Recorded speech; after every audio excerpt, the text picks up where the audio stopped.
The hard part was identifying the most important ones and weaving them into a narrative, and Marion did a fantastic job with it. As we would sit around and discuss certain events, we would say, who could ever forget this? Or who could ever forget that? And so here are some of our memories. Who could ever forget the pride and respect we felt every time we would drive on or near the former air base back in the day?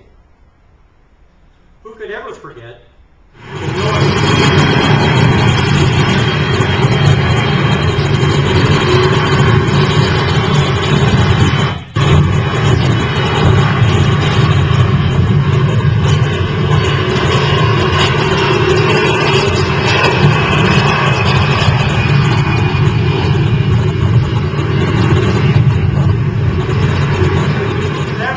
the noise? One of those planes made during takeoff, especially if you were standing in the parking lot at the mall trying to talk to your neighbors.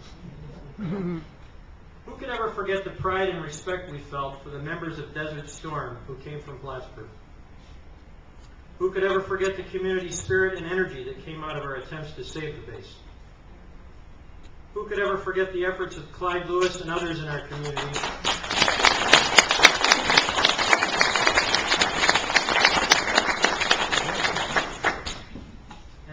of our community to convince the BRAC people to change their minds? Who will ever forget the sadness and disappointment we felt when the flag came down for the last time? Who could ever forget the daunting task of trying to figure out what to do with huge, obsolete, 50-year-old buildings? Who could ever forget the Air Davia caper and what to do with that airplane? Who could forget the daunting task of how to manage, sell, and dispose of thousands of things left behind by the Air Force? Who could forget the aftermath of the fish concert? Who could forget the aftermath of the ice storm and how once again our community came together to help each other? Who could forget removing and disposing of over 20 miles of asbestos-containing heating pipe? I know our grades will never forget it. Who could forget the worries we had over what to do with hundreds of obsolete and unusable housing units? Who could forget how the sale of the newer K-Park houses gave us the cash to demolish the older K-Park houses? Who could forget the tense and difficult meetings and negotiations we had that were held to iron out an acceptable tax plan? Who could forget the Dan Winnicky, Bob Grady marketing trip to Montreal in the old Air Force K-car? 95 degrees, no air conditioning. Bob? Yeah. Who could forget the excitement and relief we felt when Pratt delivered a signed lease to PARC on Christmas Eve, 1999? And the excitement and hope we felt when we watched that Pratt plane take off for the first time?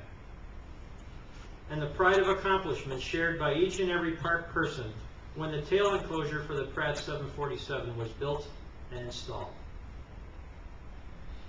Who could forget the TAG adventure? Who could forget the PJM adventure?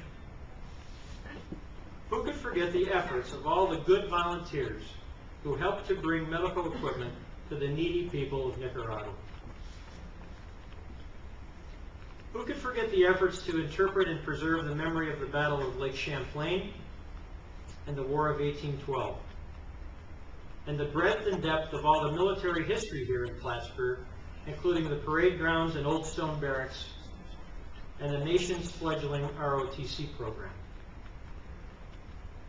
Who could forget renovating old buildings to be used by new tenants, and constructing brand new buildings with state-of-the-art amenities to satisfy the needs of the tenants of the next millennium? Who could forget the survey and subdivision of over 190 parcels in the city and town of Plattburgh? Who could forget all the people who have helped the Plattburgh community not only survive base closure, but actually thrive as a result of it? A heartfelt and sincere thank you to each and every one of you who has helped PARC move closer to completing its mission. By the way, earlier, Gil mentioned the efforts of past and present board members. I would like to take a moment to acknowledge all the hard work by the former CEOs of PARC and PIDC, whose efforts over the years have made my job easier.